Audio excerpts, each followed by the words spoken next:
Good morning and welcome to the Coffee Break Podcast.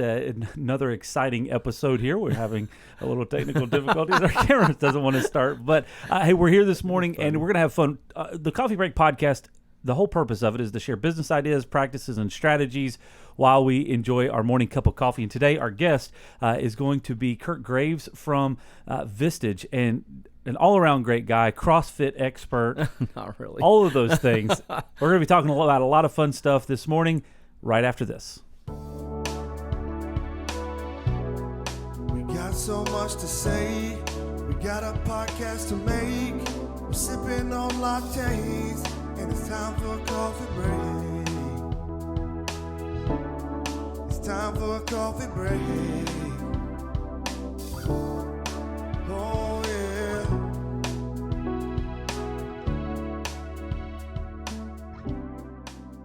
Nobody can miss that. Welcome back. We think we have everything settled and we're back on track. Kurt, thanks for being here with us Thanks this morning. for having me. Thanks for having me. We'll go in just a minute and talk kind of how we initially first met. But as part of our podcast, we have an episode or a segment called Rapid Fire. Oh, okay. So here we go. 5 randomly selected questions. I give you those questions, or no. That's not how this works. Okay. 5 rapid fire questions. All right. Randomly selected. First thing that comes to your mind, just to kind of get to know you a little better. All right. How about that? Let's do it. Cool. All right. So question number 1: what is something about you that people would be surprised to know? I procrastinate, and I'll go to one. I can be deceptive.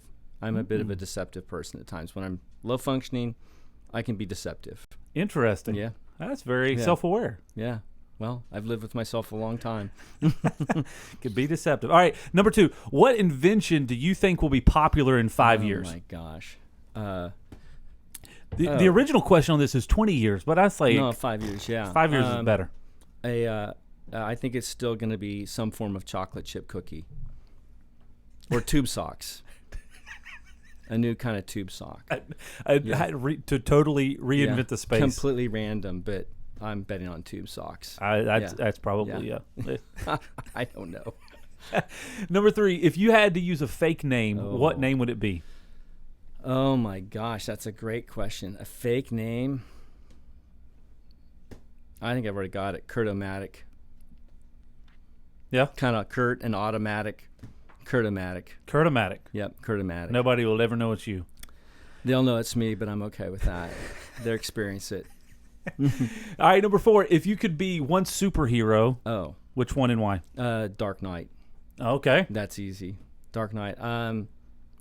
Dark Knight because he's clearly has mixed motivations. He can climb, the sides of buildings. That's always good. A little misguided, always going for justice instead of mercy, but an all-around powerful superhero. There you go. Yep. All right, last one. What dance move are you secretly awesome at? There are none.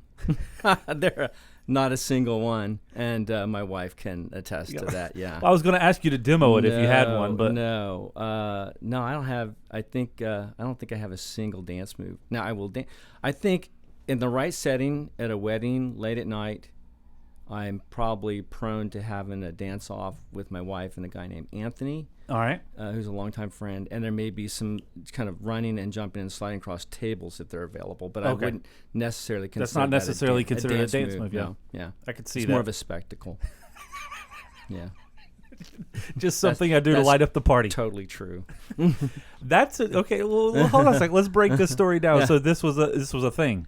Yeah, so I think it's been a couple times. The last time was around. So always invite you to a wedding at night, and make sure you invite Anthony and Jen. Okay, and the 4 of us will make it happen for you. Gotcha. Yeah, we'll horrify your guests, or they'll join in the fun for sure. Horrify the guests to delight the party. Yeah. Well, cool. Thank you for participating in our rapid fire and kind of get to know you a little better. So I wanted to jump in from a conversation standpoint to explain how we're sitting at this, sitting at the chairs together today.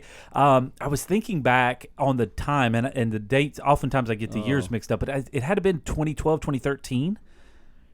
Somewhere in there. Probably 6 years ago anyway. All right. And so I got a random call from a guy. Yeah. Hey, this is Kurt. Ran across your information on LinkedIn. People say cold calls don't work. wanted to check just to see if I could come and sit and chat with you sometime. And I remember my response to that, and it's very telling of kind of where I was at from a personal perspective. But I think my response was something along the lines of, I'd love to meet with you. I'm a busy guy. Yeah. I'm here at the office every morning between 6:45 and 7. If you want to come meet at 7 o'clock, I just have to be done by 7:45 because that's when my day's getting started. Yeah. And you said, I'll be there. Yeah. And you showed up, whatever it was, 7 o'clock in the morning. We sat and chatted for 30 minutes or something like that.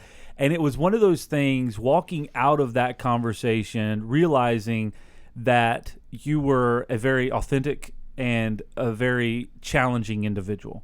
Thank it you.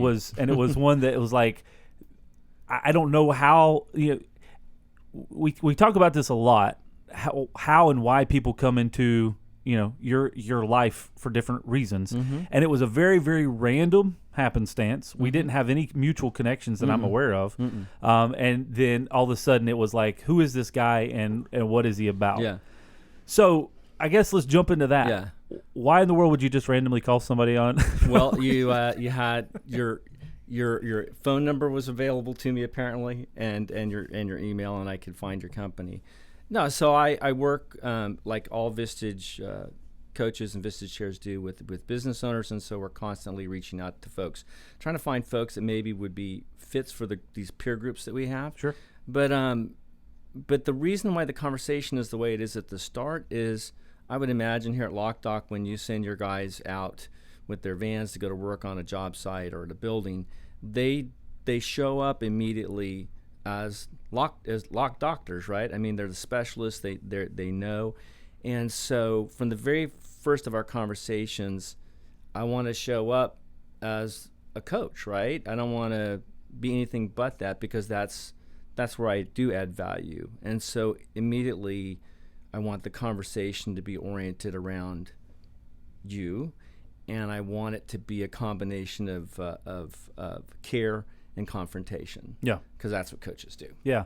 Well, and that's very, very accurate, because I was talking to my wife this weekend, and I was like, Kurt has always stood out to me because he's this guy that he can challenge you on the hardest things in the nicest way, where you're like, man, that makes me mad, but it's so true, Yeah.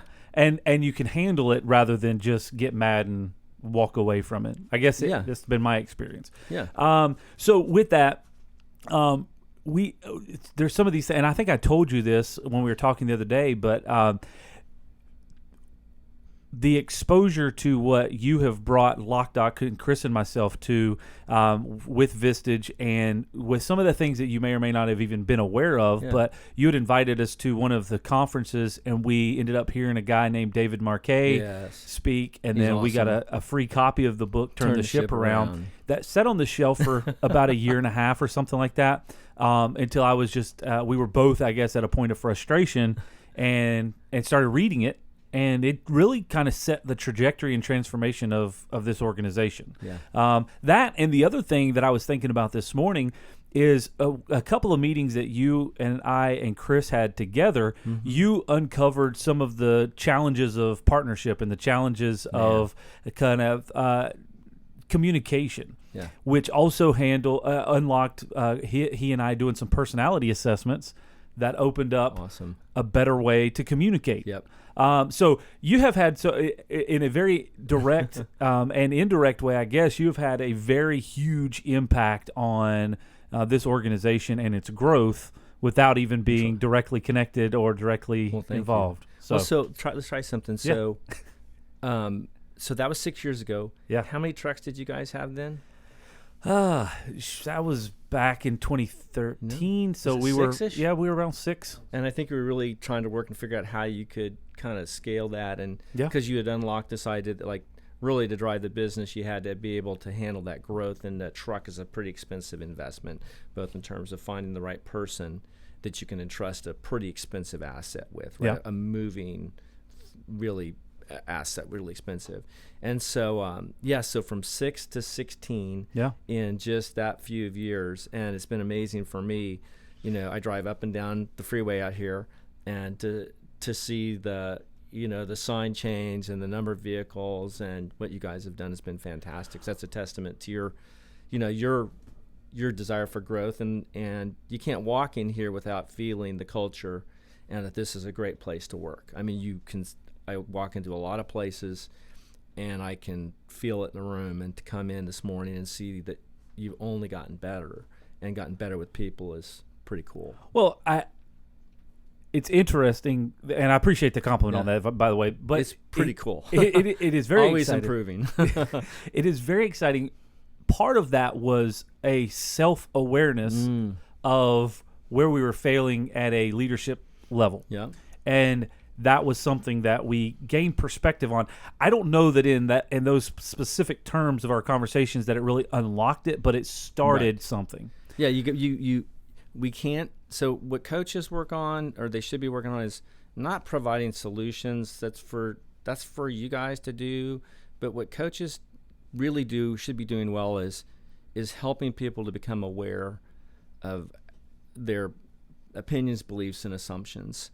And when those things become shown to somebody, either through a conversation or through some kind of, I don't know, crucible, then something the person can begin to work on it. But people, what's hidden, what's buried, we can't act on it.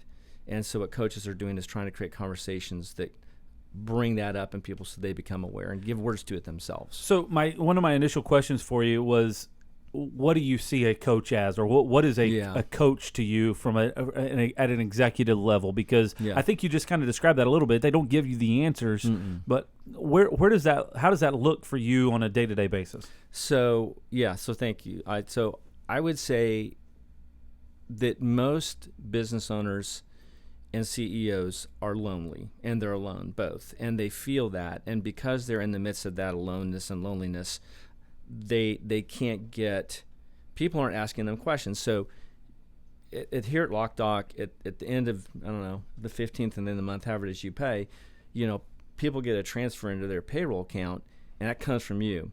So if I'm wanting to keep getting that stream of cash into my account, I might not be really quick to tell you exactly how you're coming off. Mm-hmm. So employees won't do it.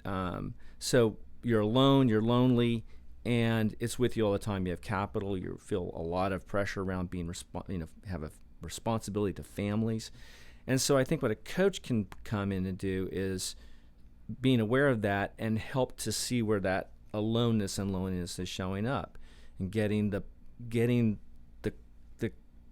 client to express their gut, their emotions, their thinking, all those three things together, and helping that person to synthesize it into what's really going on. Yeah. So it would be less. So it's not that. And then, in addition to that, within this Vistage model, our peer group model, we put those folks together in small groups, so they get the benefit of having the sightedness that comes from having 12, 13, 14, 15, 16, 17 other like-minded, ambitious folks, but with very diverse experiences and maybe with different priorities, and they can also add to that conversation for alone CEOs.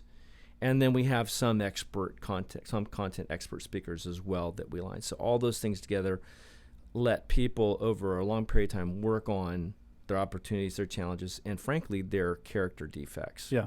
So a couple of things that we were exposed to as kind of part of just, I guess, some of the sampling of Vistage. Yeah. I guess as a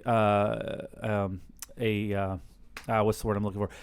Full disclosure, we are not a Vistage member. You are not. No. But you have been very kind in opening up some of those meetings to us, and we've visited and kind of seen the process. And again, all of this was 5-6 years ago, being exposed to that there was a level of, I guess, accountability. There's a level of structure, and to help people obtain something that they want, but they don't really know how to get there from where they sit, because you're just constantly being hit with brick walls or running into brick walls and being diverted and all of those other things that you can sit in a room for a couple of hours a month, I guess. Is it monthly or weekly? Actually, members probably are with their groups or with me 130 hours a year. Okay. Where they're working on the business, but not really in that. And it's helping to hold those people on. Hey, this is something that I want to accomplish. Yeah. Okay. How are you going to do that? Yeah. And that's probably one of the hardest things is as I sat through some of those meetings, it was like, man, I don't really know if I want to do this because this guy's going to it's not just I can dream. It's, well, okay, well, that's nice. What are you going to do about it? Right. Well, coaches, right, I think, I don't know if I can get this right, but didn't Tom Landry say something like what coaches do is say things to people to tell them things they don't want to hear and get them to do things they don't want to do so that they can become the people they want to be. Yeah. And I think that's so a Vistage room or and I think there's other peer advisory groups. And I think what we're all trying to do is create those experiences where people, I like the fact you said held, we can be holding people. We're not solving their problems for them, but we're holding them so it has sort of a caring aspect to it, but at the same time while we challenge or confront. I think in Vistage we use the word carefrontational. We kind of put them together. It's a little cheesy, but actually it's a pretty good description. I could see that. So walking back, because we jumped to the current, what brought you into kind of this concept of Vistage, and why did you say, hey, this is what I kind of want to do? So I think thanks for that question. I've always had a passion for mentoring and pastoring, actually, frankly. So I think that in some ways I'm that person that your information is safe with me, and that I'm going to be there for you when you're in a tough spot. So but I have a real desire to see people bloom and flourish, and so when I was an executive in a couple roles and then finally as a CEO, it wasn't enough for the company to succeed for me. I really had this drive to see my people also thrive. And the reason why that's so important to me, the people that work for them have families, and there's kids. And so I just think that what we do in business, it might look like dollars and cents, but there's really families behind all that. And so if I can move the needle on work, that can move the needle in families. And I think you and I talked earlier, work is not entirely transactional. The kinds of people we are at work are the kinds of people we are at home too. And there's no greater compliment than when somebody's significant other or spouse comes up to you at a Christmas party and says, thank you for having that honest conversation with my significant other. It's made everything better at home. And when you hear that, I think that was a few times when that happened the first few times, for me it was like heroin. It was like I couldn't go back. Not that I've used heroin, but I imagine that's what it'd be like. But it was just wonderful, and I said I want more of that. And I am a person of Christian faith, and I believe that that's what we're here for, which is to liberate people. And that felt like liberating people. So that's my drive. Well, because you're having the ability to impact, if it's within your organization, you're having the ability to impact people and challenge them to be better humans. Yeah. Right? Yeah. It's not necessarily about, hey, we want to get more production out of you. We're trying to get you to bill more. We're trying to get you to if that's the focus, it's going to be short-lived. Right. Is from what my experience has been, versus, hey, what can we do to create an environment where we can be better people, better humans, and then from that, the other stuff will come. It'll come out of it, right? It'll be a natural progression. Yeah, we invite CEOs and business owners to join our groups, and human beings show up. And so there's a model. It's not mine. I think it's from Giant Worldwide, and they would say, everything's an X, Y axis. If you think the Y axis is like support, and support is high on the top and low on the bottom, and if you had challenge is high and low, you think there's one quartile where support and challenge are both low. And when we have companies or leadership like that, and we're all leaders like that sometimes, then we are creating cultures or companies of ambivalence. That's not going to get good results in life or at work. And when we think about places that are super high in support but that are low in challenge, then what we end up are cultures that might be able to hang something on the wall that says they're best places to work, But at the end of the day, I guarantee you people are entitled in that organization, and they're not really getting the results in their life or business that they can. Some companies have high challenge and low support, and those create cultures of dominance. They will likely get great results at work, but they will blow people up, and they'll create kind of a soul-killing workplace, and that totally misses the point to me. But workplaces that can create cultures where there's super high support and super high challenge, they can really liberate people and profitability both. And so the best example of that I have is Martin Luther King in front of the reflecting pool, and he's saying America is the kind of country that's written a bad check to the American Negro, his phrase in that time. And when he said that, everybody knew it was a challenge. He was saying America is the kind of place that writes bad checks to people and ought to be thrown in jail, really, right? Because people got thrown in jail for that back then. But then 2 paragraphs later, he comes back with, but I have a dream. It's the first time the refrain hits. But I have a dream that one day my children won't be judged by the color of their skin, but by the content of their heart. So super high support, right? What's possible? And so if we can have conversations that are full of support and full of challenge in work, we can liberate not just profits but people. Yeah.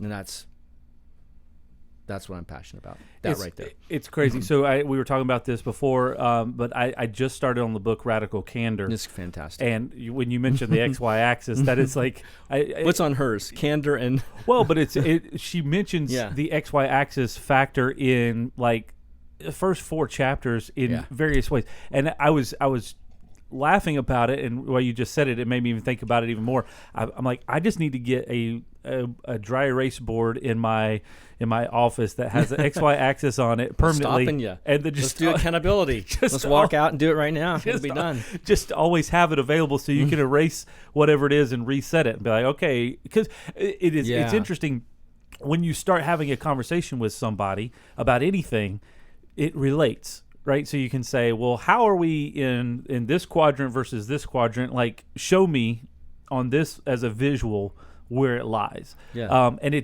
gives you this mental picture of like where it actually sits. But anyway, I thought it was funny how you reference that, and people could draw a picture and they can understand. Well, that I can understand exactly what you mean. Yeah, and let's just business owners are going to be listening to this, managers, everybody's got some set of fierce conversations that they're not going to have, right? Mm-hmm. So, what's the truth we're not going to talk about here? That's a great question. But if you knew you had to have a fierce conversation, something full of radical candor, right? And you went in the conversation with that axis in mind, and you don't really know how to do it, you can get that done by simply looking at the person in front of you and saying, what's the most supporting thing I can tell you that you need to hear right now? Let them tell you. And repeat it and listen. Yeah. And repeat it and then expand on it and then follow with the next question, which is, what's the most challenging thing I need to say to you right now? And I guarantee you, if you love people that much, but my opinion is when you get care and confrontation put together, it's liberating because it's really what love is. Mm-hmm. And love is the most powerful thing in the universe. Shame runs a close second, but if you're loving people well, you can have a conversation like that, and they will start talking, and they will tell you exactly what conversation you need to have with them as a leader. So, just to kind of put you on the spot here, you have a lot of conversations. I mean, that's your day to day is conversations with business owners and leaders. 50 or so a month. What is the biggest? The biggest thing that is holding people back from having those types of conversations or those types of interactions with their team that you find? Yeah. The best question in a group in these things is, what are you afraid of? And then ask the question and don't rescue. And somebody may say, well, I'm too busy to have it, or they won't change. And then that's just an invitation to grab them and jump down a never-ending hole and see what comes out see where you hit at the bottom, which is like, well, you say you're busy, but I get the feeling you're afraid of something. So if you had to name a fear, what would it be? And you can't know people may not even know themselves. They want someone to jump down the hole with them and keep them safe while they address whatever's really afraid. So, and to kind of lead into that, busyness, because that's an easy thing for somebody. All of us. Yeah, we can jump on that pretty easy. What part of the busyness is we've put ourselves in our own corner, Yeah. like that we can't get out of, that causes us. It's like this weird cycle that you can never break through. Well, so or not never, but it's difficult to break through. Yeah. Do you have not present company included over here in my chair? But I'm the sort of guy that could have something that's really one of my three things. Every day I sit down and say, what are the three things that I really want to do well today? Yeah. And then I have all my other to-dos. And isn't it funny that I can get sometimes 2 weeks downstream and one thing has been at the top every day, and it's usually something that's uncomfortable for me to take care of. Yeah. Or something, and it might not just be uncomfortable relationally. I find I get stuck when I don't know how to start, and so so it just stays at the top of my list. But I feel anxiety when I see it, and I start feeling guilty, and then I have a burst of creativity at the end, and then that my addiction becomes to that, my habituating behavior becomes to wait until there's lots of pressure, and responding out of that, because people say, you're so creative. I could have been creative 2 weeks ago if you created the space for it. But I think lots of I think there's lots of different kinds of people, and lots of different kinds of people avoid things out of fear, and you have to talk with people to find out what their reasons are. You can't. It's a dangerous thing to fill in the blanks for them. Sure. With your own experience. But would you say that because of that, I mean, you can categorize it as fear or whatever you want to categorize it, there's something like that in everybody, yes, leader or not, but there's something like that in everybody that's holding you back from progressing in some type of an area. At least one. So what is the exercise that you're going through to help people kind of unlock that so that you can be mindful? Because it's one of those things where, I mean, I could tell you probably three things right now that I need to do, but other things have taken priority, or I've given other priority to those things. And so those have, like you said, just kind of drug on. It creates anxiety, it creates frustration, and at some point in time it's going to explode, and then you have to draw and attention. You'll solve it however you've solved it consistently from the time you were 7 years old. Yes.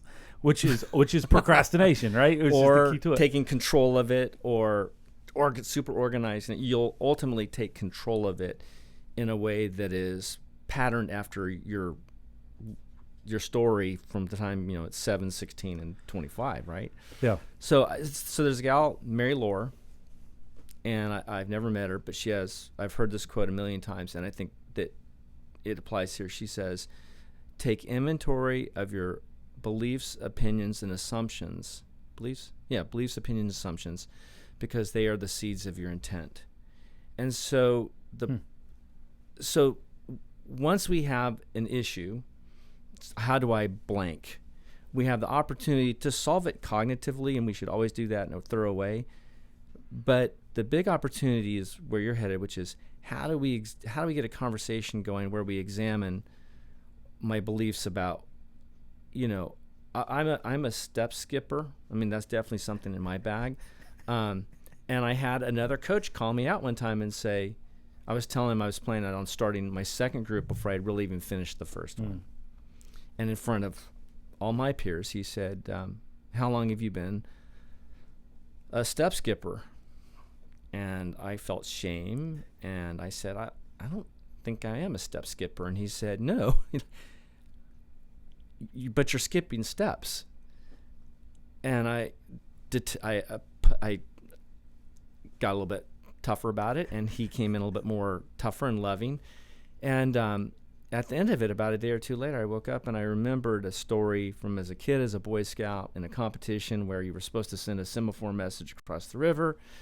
And Billy Bach, who was on our team, had the brilliant idea to write the message on a neckerchief, put it in a rock, and simply throw the rock and with the neckerchief around the other side. And we won because we skipped steps. And I think that was a powerful moment for me to gain so much approval by winning.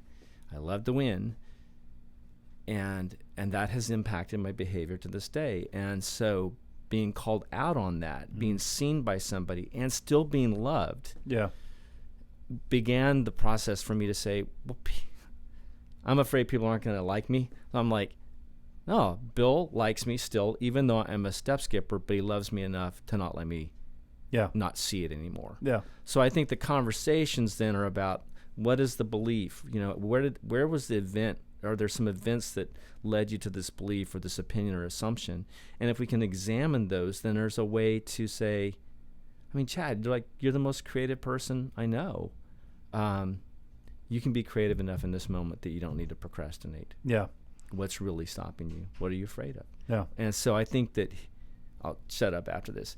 History is gravity. It's a powerful gravity that even if we've succeeded, it keeps us trapped, and we need to not overly rely on our strengths. We need to expand and work in our weaknesses, and that's what only other people can help us with that. Yeah. Well, it's part of the always improving mentality. Is that you have to identify. You talk to all these people, and then you go, all right, well, these are my strengths, and these are my weaknesses. So leave those weaknesses aside. Let other people handle that, and I'll just focus over here. But that still gives you limitations. So if you're not constantly improving, if you're not constantly working on those weaknesses, then you're going to be stuck at some point in time, because it's your strength is only in what you've given credence to. It's what you've been working on, right? And so you have these 3 or 4 things that you're really, really awesome at, and all these other things have just kind of died off because you've almost ignored them. Exactly. Yeah, there's so my picture for that is, we all in life, we go around with these sort of, when we're younger, there's nothing wrong with this, but when we're younger, we learn how to get loved, right? So I guess I should do it on this side so I don't mess up the mic. But we go through life like this, and in my case, I'm a performer. So I'm saying, hey, Chad, I'm a performer. Please love my mask. Yeah. And you respond to it. That's my strength. I deliver results, always have. And you're loving this mask. And back here, there's, to go back to that Dark Knight thing, behind every superhero, there's really just a scared little kid. Every one of them has a story about what happened when they're kids, right? Yeah. And so you start loving this mask, but back here there's a scared little kid, and secretly and privately, I'm getting angrier and angrier, because what I really want is to be loved in this fallible self back here. And eventually, what you hope, what creates transformation, is you get old enough and you can start to take this mask down, is we say, can you love me if you see I'm a scared little kid back here? And when we say yes to people about that, and not like just accepting them like, it's okay if you're totally whacked, I'm your friend, but it's like, you're totally whacked and I love you and I'm going to stand with you and I'm going to confront you.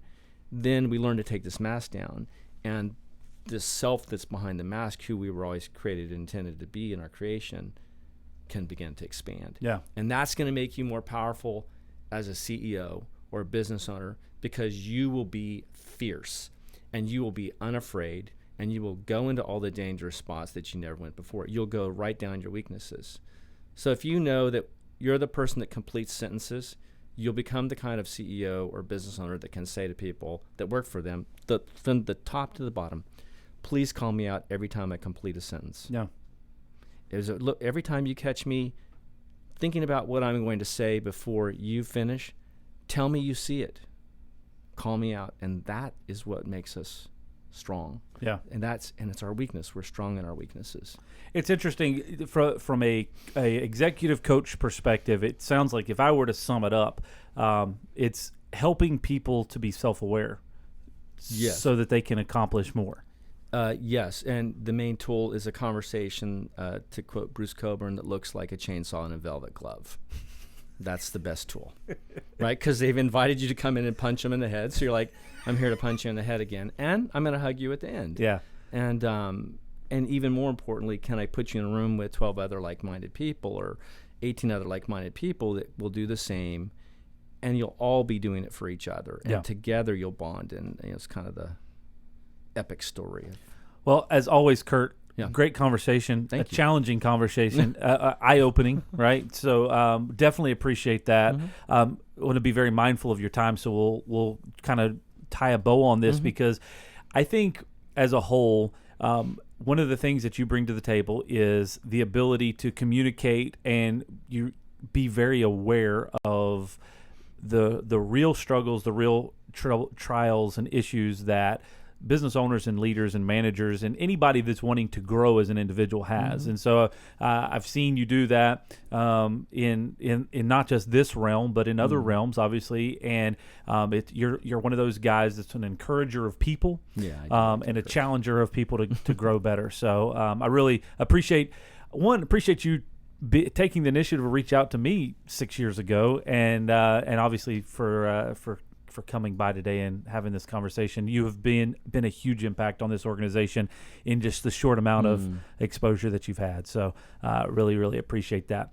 If people want to find out more about you, look at Kurt.Graves, KURT.GRAVES at Vistage, VISTAGE.com, or you can always text or call me at 704-724-0420. And if you Google Kurt Graves, you'll pop up all over the place. Just ignore the bad stuff. I'm afraid that there's no DUIs, but I'm afraid that I think the CEO of a large pharmaceutical will show up ahead of me. So put in Kurt Graves, Vistage, VISTAGE, or executive coach, and you won't get him. Cool. You'll get me. Much better. Thank you very much, Kurt. Thank you. For those of you who are watching or listening for the first time, this is the Coffee Break Podcast, and we do a brand new episode every Tuesday at 9 a.m. right here on Facebook, YouTube, our website, Loc-Doc.net/live, Periscope now, all over the place. So wherever you can search Coffee Break Podcast, you're going to find us. You're going to find more information about the things we're talking about. And our whole concept here is to talk about business ideas, strategies, and concepts, and try to give information that's encouraging and challenging. Next week on the podcast, we're going to bring back a conversation that really have been sitting on since March. We had an opportunity to sit down with a former president of Assa Abloy, Scott Baker, and a very insightful conversation about company culture and how it plays into an organization. And so we're going to share that conversation with you next week right here on the podcast. So be sure to check out that next Tuesday morning. But until then, have a great week, and we'll see you next time right here on the Coffee Break Podcast. To learn more about the topics discussed today and to connect with us online to hear all of the episodes available, visit Loc-Doc.net/podcast. We got so much to say. We got a podcast to make. We're sipping on lattes, and it's time for a coffee break. It's time for a coffee break. The Coffee Break Podcast is brought to you by Loc-Doc Security. We'd love to connect with you online on Facebook, Instagram, Twitter, YouTube, and LinkedIn. Just search LOCDOCINC.